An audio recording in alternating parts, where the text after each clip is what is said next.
Okay friends, एक बार फिर आप सबका स्वागत है मेरे चैनल एक्स्ट्रॉर्डनरी में। और हम लोग स्टार्ट करते हैं आज से साइंस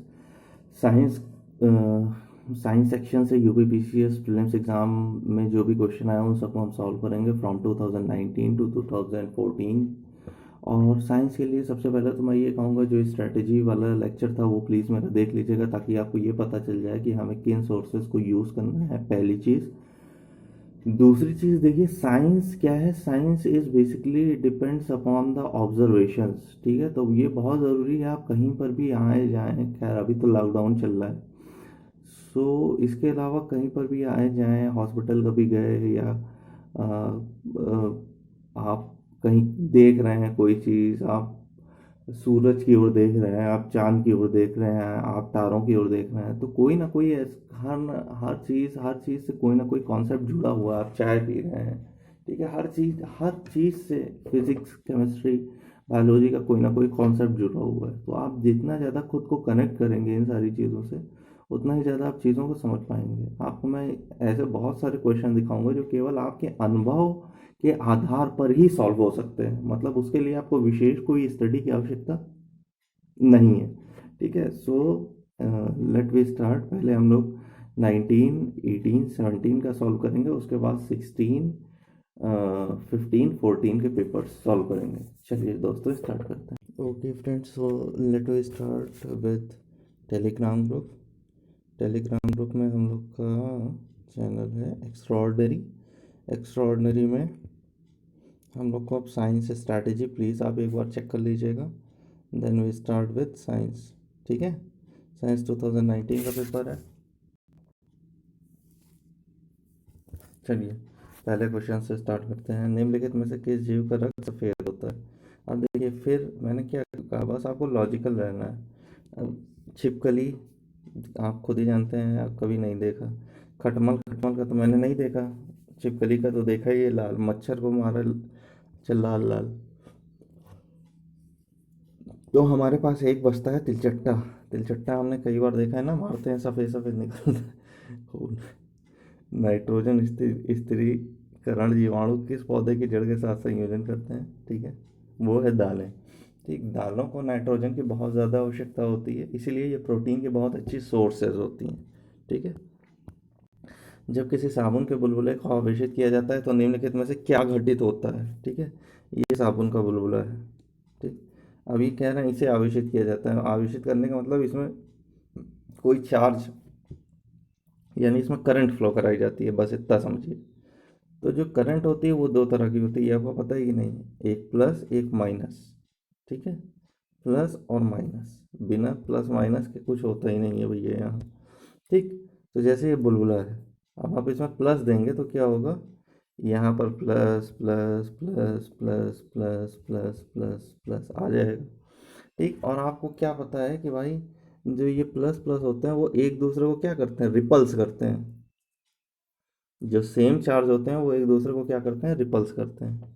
ठीक है, खुद ही आप समझिए कि एक अनार सौ बीमार वाली बात है।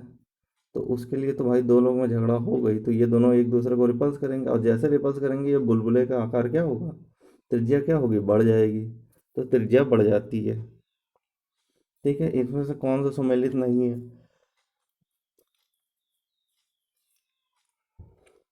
ऑक्सीटोसिन, ये एक हार्मोन होता है, आपको पता होगा। ऑक्सीटोसिन क्या होता है कि ये एक जो है, जब एक्साइट होते हैं लोग तो उसमें सीक्रेट होता है ऑक्सीटोसिन, जनरली वुमेन्स में। ठीक है, उसके बाद क्या था, एस्पार्टम, ये संश्लेषित मद्रक होता है, ये भी सही है। नियोप्रिन, नियोप्रिन हमारा ये रबड़ होता है। ठीक, अब देखिए, जब ये तीनों आपको पता है कि तीनों सही है, यानी चौथा ही गलत होगा। रेयॉन क्या है, ये फाइबर है, ये सिंथेसाइज्ड स्टार्च नहीं है, एक प्रकार का फाइबर होता है। निम्नलिखित में से कौन सा प्रोटीन नहीं है? भाई इसको तो मैं देखा और मैं स्वयं ही नहीं समझ पाया। कपास भी में भी प्रोटीन है, बालों में भी प्रोटीन है, स्पाइडर में भी सिल्क है, ठीक है, खुर में भी प्रोटीन होता है। सो अब फाइनल आंसर की आने आने दीजिए, मेरे ख्याल से ये क्वेश्चन शायद रॉन्ग है। ठीक, अब देखिए, थर्मल फ्लास्क में लंबे समय तक तरल गर्म या ठंडा रहता है क्योंकि उसमें की कोई हानि अथवा प्राप्ति नहीं होती है। ठीक है, तो क्यों नहीं होती है, क्या कारण है? ठीक, तो देखिए, जैसे मान लीजिए एक कप में चाय है, तो यहाँ से ऊष्मा जो निकलेगी वो तीन प्रकार से निकलती है। ठीक है, एक तो होता है संचालन। संचालन का मतलब ये होता है जो इसके डिफरेंट लेयर है। ठीक, जैसे मान लीजिए ये लेयर है और ये ऊपर एयर है, तो यहाँ से धीरे धीरे ऊष्मा क्या होगी, निकलती चली जाएगी। ठीक, संवहन, संवहन का क्या मतलब है, ऊपर वाली लेयर मतलब लिक्विड से लिक्विड, जो ऊपर वाली लेयर और नीचे वाली लेयर है, इसमें से हीट ट्रांसफ़र होती चली जाएगी। ठीक, और विकिरण का क्या मतलब है, विकिरण मतलब रेस, यानी जो आपको दिखेगी नहीं और वो अपने आप चारों ओर फैलती चली जाएगी। जैसे आप कप को छुइए तो आपको गरम गरम लगता है ना, क्यों गरम गरम लगता है, क्योंकि वहाँ से विकिरण निकल रहा होता है। ठीक है, तो संचलन, संचालन, संवहन और विकिरण, तीनों, तीनों की वजह से क्या होता है, अगर तीनों को हम रोक दें तो क्या होगा, कोई हानि या प्राप्ति नहीं होगी। मानव शरीर में निम्नलिखित में से कौन सी ग्रंथि अंतःस्रावी और बहिस्रावी है? देखिए, ये जो है ग्लैंड के बारे में है, मैंने आपको बताया ही था कि हार्मोन्स पर हमेशा क्वेश्चन आता है। ठीक है, वही क्वेश्चन है।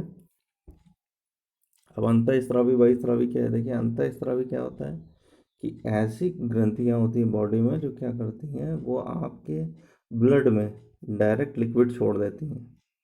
ठीक है, तो अंतःस्रावी उन्हें कहते हैं। और बहिस्रावी क्या होता है, बहिस्रावी मतलब जैसे आप खाना खाए तो आप देखेंगे कि आपके मुंह में बहुत सारा लार आ जाता है, यानी कोई ऐसी ग्रंथि है जो क्या करती है, वो ब्लड में नहीं छोड़ती, वो डायरेक्ट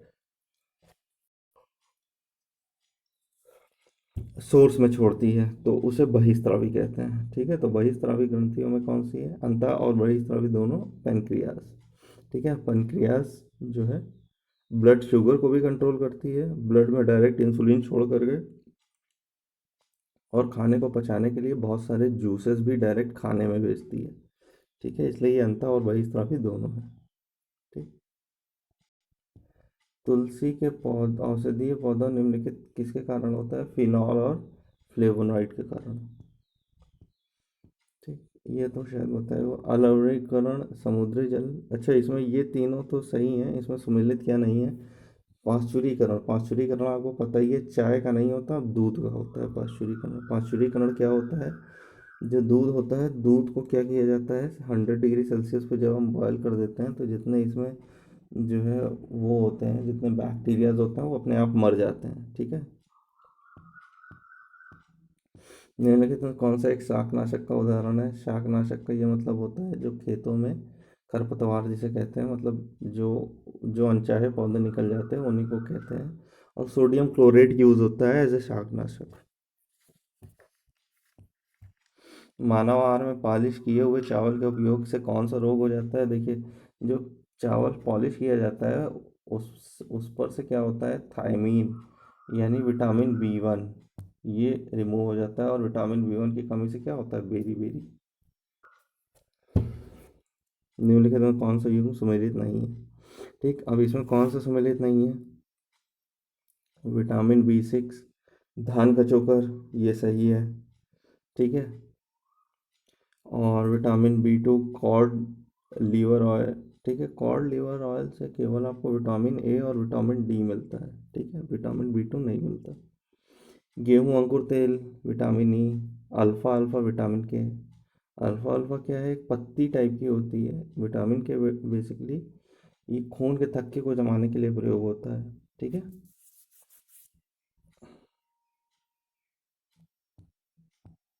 अधिकांश विटामिन मानव शरीर में संश्लेषित नहीं किए जा सकते, सही स्टेटमेंट है। मानव शरीर केवल सूक्ष्म को संश्लेषित करते हैं, गलत है।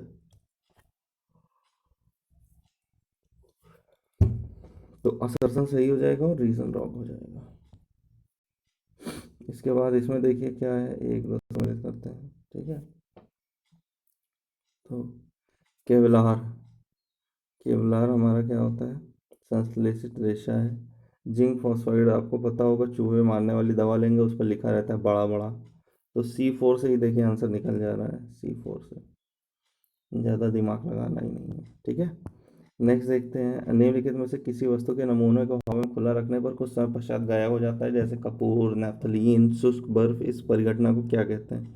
ठीक है, तो इस परिघटना को क्या कहते हैं बताइए? इस परिघटना को ऊर्ध्वपातन कहते हैं। कि यदि कोई चीज़ ठोस से सीधे गैस अवस्था में चली जाए तो उसे ऊर्ध्वपातन कहते हैं। क्या कहते हैं? ऊर्ध्वपातन। यानी हमने रखा तो था पैकेट में बंद करके, लेकिन जब खोला तो उसमें कुछ बचा ही नहीं। प्रकाश ऊर्जा का ऑप्टिकल फाइबर में संचरण किसका प्रयोग है? पूर्ण आंतरिक परावर्तन का। ठीक है, टोटल इंटरनल रिफ्लेक्शन। ठीक, टोटल इंटरनल रिफ्लेक्शन का ये मतलब होता है, जैसे ये ऑप्टिकल फाइबर है तो यहाँ पर एक ऐसे एंगल पर उसमें रेस भेजी जाएगी। ऑप्टिकल फाइबर में बेसिक कंप्यूटर्स में यूज़ होती है, तो वो ऐसे क्या करेगी, वो ऐसे टकराते हुए चलती चली जाएगी उसी फाइबर के अंदर। ठीक है, इससे बाहर नहीं आएगी कभी भी। एंजाइम के संदर्भ में निम्न कथनों में से कौन सा सही है? जैव उत्प्रेरक होते हैं, बिल्कुल सही है। जैव उत्प्रेरक हैं, शरीर पर उस स्थान पर अपना कार्य करते हैं जहाँ उत्पादित होते हैं, ये भी सही है। दोनों स्टेटमेंट सही है। ठीक है, माँ के दुग्ध नवजात को लगभग संपूर्ण आहार प्रदान करते हैं, किंतु किसका अभाव उनमें होता है? देखिए, कैल्शियम, मैग्नीशियम, पोटेशियम सब रहता है, जो आयरन होता है उसका अभाव रहता है। निम्नलिखित में से कौन प्रयोगशाला में संश्लेषित किया गया कालानुक्रम? अब ये आप करेंगे, ये मैं सॉल्व नहीं करूँगा। ये सारे आप ज़रा चेक करिए इनको। ठीक है, और ये किस मटेरियल से बने हुए हैं और कब ये सिंथेसाइज किए गए थे, ये आपको करना है। This is your assignment. Bibliometry, bibliometry क्या है? सूचना प्रबंधन उपकरण है। निम्नलिखित में कौन सा एल्बिडो से संबंधित है? एल्बिडो क्या होता है? जो है पावर ऑफ रिफ्लेक्शन।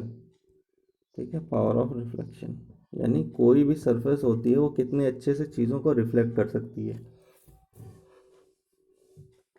जितना अच्छे से वो चीज़ों को रिफ्लेक्ट करेगी उतना ही ज़्यादा उसका एल्बिडो ज़्यादा होगा।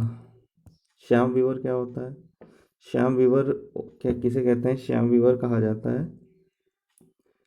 सिमटे हुए तारे को, ब्लैक होल। श्याम वीवर का मतलब ब्लैक होल। ठीक है, ओके, चलिए अब नेक्स्ट पेपर पर आते हैं, 2018 के।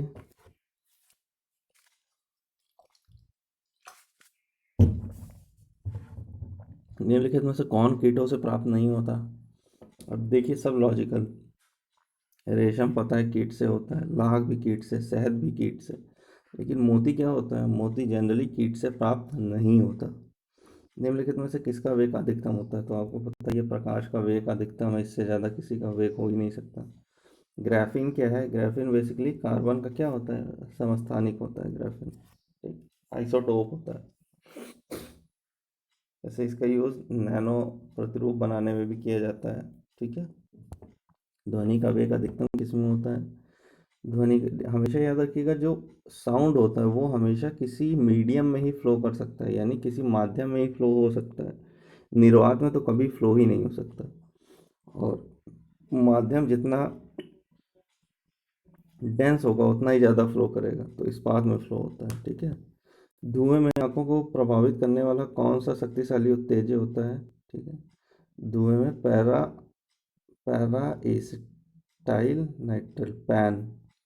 ठीक है, पैन एक जो है खतरनाक पॉल्यूटेंट है, जो क्या करता है? आंखों में जलन पैदा करता है। A brief history of time, ये तो स्टीफन हॉकिंस ने लिखा हुआ है। नॉर्मन बोरलॉग को किस क्षेत्र में नोबेल पुरस्कार मिला? उस समय ये क्वेश्चन बहुत लोगों ने गलत किया था। एक्चुअली नॉर्मन बोरलॉग ने तो जो है ग्रीन रेवोल्यूशन का वो किया था, इन्वेंट किया था, लेकिन उनको पुरस्कार दिया था क्यों? शांति के लिए, क्योंकि इसकी वजह से क्या हुआ? शांति आई, युद्ध कम हुए। निम्नलिखित युग्मों में कौन सा सम्मिलित नहीं है? तो रेनिटिंग, ये तो पनीर मुझे भी नहीं मालूम था। जैव प्रौद्योगिकी, प्लाज्मिड। ठीक है, ये तो गोल्डन चावल विटामिन ए मिलता है। ठीक है, लेकिन ये बहुत सिंपल है, आप सबको पता है, ओजोन परत स्ट्रेटोस्फीयर में मिलता है। दोस्तों, साइंस मैंने आपको बताया ना कि ये उन 5 विषयों में से है जिसमें आप पूरे के पूरे ग्रैब कर सकते हैं। ठीक है, तो प्लीज़ बहुत ध्यान से सारे क्वेश्चन सही आपको करने हैं साइंस के। ठीक, ज्योतिष जेवी नल्लीकर किससे संबंधित नहीं थे? ज्योतिष से संबंधित नहीं थे। कौन सा आविष्कार विलियम हेल रेनॉल्ड्सन ने किया था? एक्सरे मशीन का। ठीक। अब आप रेडियो देख लेंगे, बिजली का बल्ब आपको थॉमस अल्वा एडिशन हो गया ना, ये सब देख लेंगे। डीएनए द्विकुंडली संरचना किसके द्वारा प्रतिपादित की थी? वाटसन एंड क्रिक ने। ठीक है। निम्नलिखित विद्युत चुंबकीय विकिरणों में से किसकी ऊर्जा अधिकतम होती है? ठीक। तो इसमें जो है देखिए, विद्युत चुंबकीय विकिरण पहले आप सारा देख लीजिए कि इसमें कौन कौन सी वेव होता है। कौन कौन सी वेव होता है? Radio wave, microwave, infrared radiation, visible light, ultraviolet, X rays, gamma rays. ठीक है। तो जैसे जैसे आप इधर जाते जाएंगे, ठीक है, यानी इधर जाते जाएंगे तो क्या होगा, ये जो रेडियो वेव्स की वेवलेंथ है, वेवलेंथ मतलब बस ये समझिए कि जितनी ये दूरी तय कर सकती हैं वो घटती जाएगी और इनकी ऊर्जा बढ़ती जाएगी, यानी वेवलेंथ घटती जाएगी और ऊर्जा क्या होगी? बढ़ती जाएगी। हम्म। ऊर्जा बढ़ती जाएगी। प्रश्न में क्या पूछा है? किसकी सबसे अधिक ऊर्जा है? तो radio waves, microwaves, infrared radiation, visible light, ultraviolet, X rays, gamma rays. अब देखिए इसमें ऊर्जा अधिकतम किसकी होगी? गामा रेज तो है नहीं, तो एक्सरे की हो जाएगी। ठीक। ये जो सॉन्ग है ये यूट्यूब पर है, किसी ने डाला हुआ था तो वही उससे मैंने याद कर लिया था, और इससे कोई क्वेश्चन गलत नहीं होता। ठीक। मीथेन निम्नलिखित में से किससे निकलती है या उत्सर्जित होती है? तो धान के खेत से भी निकलती है मीथेन, ये तो आपको पता ही है। दीमक की बाम्बी से भी निकलती है, तो खतरनाक क्वेश्चन है। निम्नलिखित कौन अर्धचालक है? अर्धचालक कौन है? सिलिकॉन, आप सबको पता है। ठीक। इस पर विचार करिए, तो इस पर तो देखिए दो ऑप्शन तो हम लोग को सीधे सीधे मिल रहा था, 1 और 4। तो पहला सरीसृप और पहला स्तनधारी। तो ये बताइए, पहले कीट आया होगा कवच वाले, तो पहले कीट फिर कवच वाले। ठीक। 2 3। विटामिन सी का अच्छा स्रोत, ये तीनों हैं, मतलब सेब तो नहीं है, गाजर में भी होता है, थोड़ा संतरे में भी, लेकिन आंवले में सबसे ज़्यादा। क्योंकि क्वेश्चन क्या है? सबसे अच्छा स्रोत। और किस जीवन का अस्तित्व कहाँ पर है? मंगल में, आप सबको पता है। आइंस्टीन को किस सिद्धांत के लिए नोबेल पुरस्कार दिया था? हमेशा याद रखिएगा, फोटोवोल्टाइक इफेक्ट, प्रकाश विद्युत प्रभाव पर। ठीक है। प्रकाश विद्युत प्रभाव को पता है कि नहीं? इन्होंने ये कहा था कि जब किसी सरफेस पर लाइट डाली जाती है तो यहाँ से इलेक्ट्रॉन क्या होते हैं? निकलते हैं, इमिट होते हैं। इसी को फोटो इलेक्ट्रिक प्रभाव कहा है। इसी के लिए इन्हें नोबेल प्राइज़ दिया गया था। चलिए अब 2017 जो पेपर मैंने दिया था, लेट मी स्टार्ट।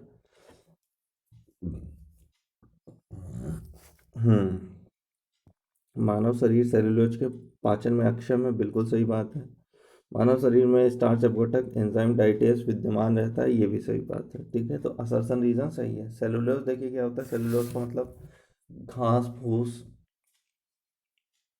आपको दें तो पचा पाएंगे? आपको भूसा वूसा अगर दिया जाए खाने के लिए ना, नहीं पचा पाएंगे। तो सेलुलोज हम लोग नहीं पचा सकते। ठीक है।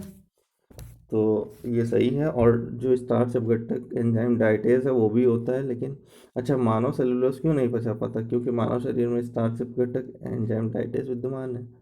गलत, इसलिए सेलुलोज नहीं पचा पाता, क्योंकि हमारे पास जो वो आप जानते हैं ना, अपेंडिक्स जो हमारी होती है, वो बेसिकली वो ऐसा रीजन है हाथों का जो सेल्यूलोज पचाने के लिए था विकसित, लेकिन वो विकसित नहीं है।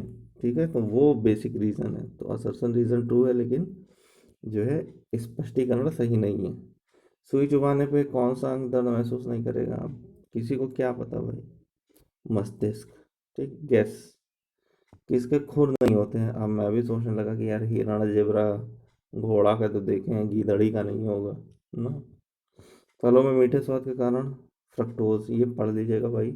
देखिए हम लोग जितनी भी चीज़ों को खाते हैं सब में शुगर किसी ना किसी फॉर्म में रहता है। ठीक। तो किस फॉर्म में रहता है वो आपको पता होना चाहिए। शुगर किस किस फॉर्म में होता है? मोनोसेक्राइड भी होता है, डाईसेक्राइड भी होता है, ट्राईसेक्राइड भी होता है, पॉलीसेक्राइड भी होता है। ठीक है। लेकिन जो फलों में मिलता है वो फ्रक्टोज है। तो कौन सा पदार्थ प्राकृतिक बहुलक है? तो आपको पता ही है, रेशम।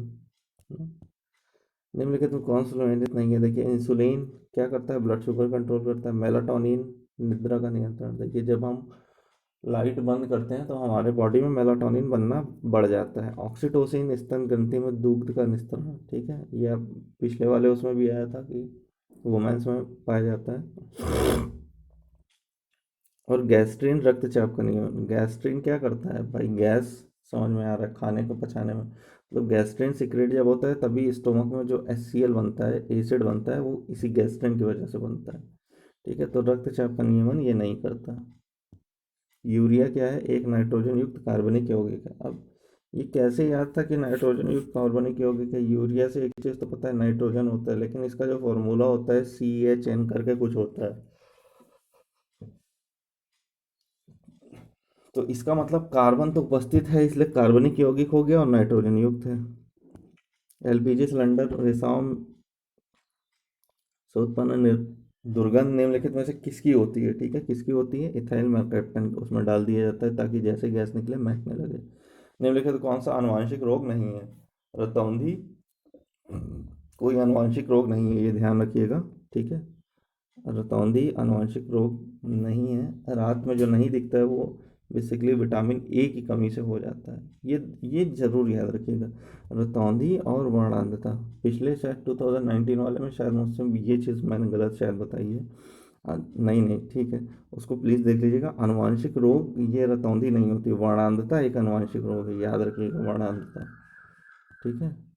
निम्नलिखित में से कौन सा युग सही सुमेलित नहीं है, B12 देखिए साइक्लोकोबालामीन है, ये बेसिकली ये एनीमिया, ठीक है, एनीमिया कॉज होता है, एनीमिया मतलब खून की कमी हो जाती है अगर नहीं होता।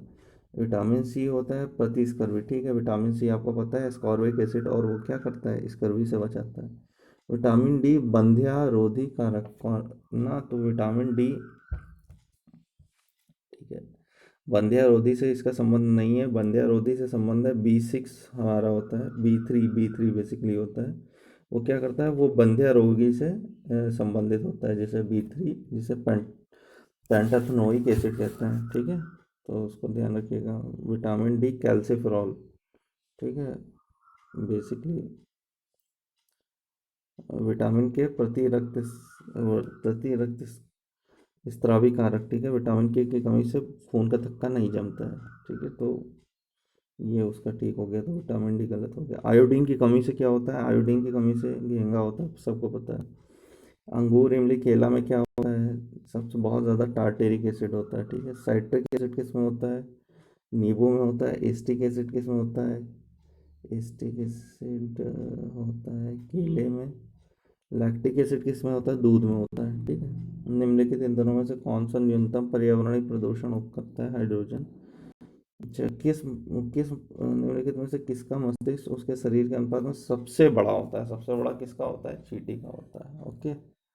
कृत्रिम उपग्रह पृथ्वी से सुस्पष्टता से ट्रैक किया जा सकता है, ठीक है, किस वजह से, डॉपलर इफेक्ट के कारण। डॉपलर इफेक्ट देखिए क्या होता है, डॉपलर इफेक्ट का ये मतलब होता है कि कोई एक ऑब्जेक्ट है, ठीक है, और मान लीजिए कोई यहाँ से साउंड आ रहा है, ठीक, साउंड ऐसे आ रहा है, और यहाँ पर कोई ऑब्जर्वर है, ठीक, तो जैसे ही ऑब्जेक्ट मूव करेगा तो इस साउंड की जो ये फ्रिक्वेंसी है उसमें क्या होगा, अंतर आएगा, तो उसके माध्यम से ये ऑब्जर्वर क्या कर सकता है, इसको जान करके, इसमें जो अंतर जान करके इसकी वेलोसिटी या इसकी स्थिति को समझ सकता है, यही डॉपलर इफेक्ट है। एक सुरंग में 100 वाट क्षमता वाले 5 बल्ब हैं, 20 घंटे तक जलाए जाते हैं, ठीक है, तो संपूर्ण विद्युत देखिए, जो एक यूनिट जो होती है वो किसके बराबर होती है, किलो वाट घंटे के बराबर होती है। तो 100 वाट, 20 घंटे, 5 बल्ब, ठीक है। अब ये वाट है तो किलो वाट में करना है तो 1000 से भाग देना पड़ेगा,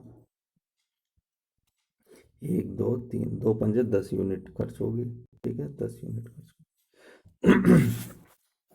यदि 100 ग्राम चीनी को आधा लीटर पानी में घोल दिया जाए, एक असंतृप्त चीनी का घोल तैयार किया जाए, तो निम्नलिखित में से क्या नहीं बदलेगा, हमेशा याद रखिएगा, आयतन नहीं बदलेगा, ठीक है।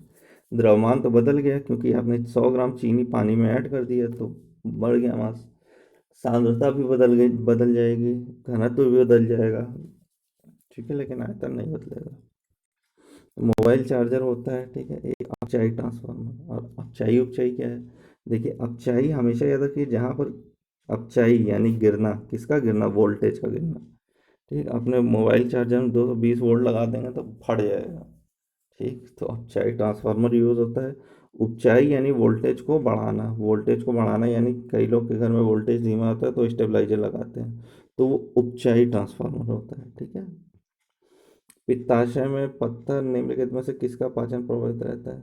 तो आप जानते हैं पित्ताशय में जब पत्थर हो जाता है तो उससे वसा, ठीक है, फैट प्रभावित हो जाता है, फैट नहीं पचता है। निम्नलिखित में से टेलीविजन डिश प्रयुक्त करते हुए बरसात में उपग्रह सिग्नल नहीं प्राप्त करते क्योंकि एंटीना छोटे होते हैं, बिल्कुल सही। वर्षा की बूंद रेडियो तरंगों की ऊर्जा अवशोषित करती हैं, ये भी सही है। और वर्षा की बूंद रेडियो तरंगों की ऊर्जा की मूल दिशा का विश्लेषण करती हैं, ये भी सही है। ठीक है। उसके बाद नेक्स्ट क्या है, कटा हुआ हीरा क्यों चमकता है। फिर देखिए वो क्वेश्चन आ गया ना, टोटल इंटरनल रिफ्लेक्शन, पिछली बार तार पूछा था, इस बार हीरा पूछ लिया। और क्या है, अब अफीम कहाँ से मिलता है। अफीम फल है, हींग जड़ है, रबड़ तना है, कुनैन छाल है। कुनैन तो खूब पड़े होंगे, छाल जिससे हम लोग ये जो है हाइड्रोक्सी क्लोरोक्विन टैबलेट बना बना के पूरे 55 देशों को हम लोग दे आए हैं ना। निम्नलिखित में जलवायु परिवर्तन के प्रमुख कारण क्या है। ठीक है, तो जीवाश्म ईंधन का प्रज्वलन सही है। तेल चालित स्वचालन का खूब बहुत ज़्यादा, ठीक, ये भी सही है। अत्यधिक वनोन्मूलन, ये भी सही। सौर धधक में वृद्धि, इससे कोई मतलब नहीं है। ठीक, नाइट्रोजन स्थिरीकरण कारक फसल, नील हरित शैवाल धान सही है। राइजोबियम ल्यूटिनस मटर सही है। एजोटोबैक्टर गेहूँ सही है। अजोला, अजोला मक्का में नहीं आता, ये भी धान में डाला जाता है। ठीक है, धान। Okay, in this way 2019 to 2019 to 2017 paper हम लोग ने सॉल्व कर लिया, और आप सबसे रिक्वेस्ट है कि प्लीज़ रिवाइज करिए। ओके, और move on forward in your life. तब तक के लिए जय हिंद।